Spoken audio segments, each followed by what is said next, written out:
एक घने जंगल में एक चालाक बंदर रहता था। वह तेज और समझदार था, हमेशा खतरे से सतर्क रहता था। एक दिन उसने एक पेड़ के नीचे एक भूत को बैठे देखा। भूत डरावना और अजीब था और वह बंदर को अपने पास बुलाने की कोशिश कर रहा था। भूत ने कहा, प्यारे बंदर, मैं अकेला हूँ और मेरे पास कोई दोस्त नहीं है। क्या तुम मेरा दोस्त बनोगे? मैं वादा करता हूँ कि तुम्हें कोई नुकसान नहीं होगा। बंदर को भूत की मंशा को लेकर शंका में था। बोला, एक भूत जैसे प्राणी को बंदर की दोस्ती की क्या जरूरत? तुम्हारे पास तो और भी भूतिया दोस्त होंगे। भूत ने गहरी सांस लेके उसे कहा, मुझे श्राप दिया गया है कि मैं यहाँ तब तक अकेला रहूंगा जब तक कोई मुझसे दोस्ती नहीं कर सकता।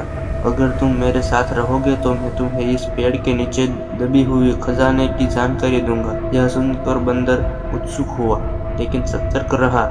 उसने पूछा, तुम खुद वह खजाना क्यों नहीं निकाल लेते? भूत ने दुखी स्वर में कहा, मैं उस खजाने को छू नहीं सकता। केवल जीवित प्राणी ही उसे बाहर निकाल सकते हैं। अगर तुम मेरे मदद करोगे तो मैं तुम्हें उसमें से जितना चाहो उतना दे दूंगा। बंदर को एक चाल का आभास हुआ। अपने योजना बनाई और कहा, ठीक है, मैं तुम्हारी मदद करूंगा, लेकिन पहले मुझे तुम्हारी ईमानदारी की परीक्षा लेनी होगी। मुझे तुम्हें बांधने दो ताकि तुम मुझे नुकसान न पहुंचा सको। भूत थोड़ी झिझका, लेकिन दोस्ती की उम्मीद में मान गया।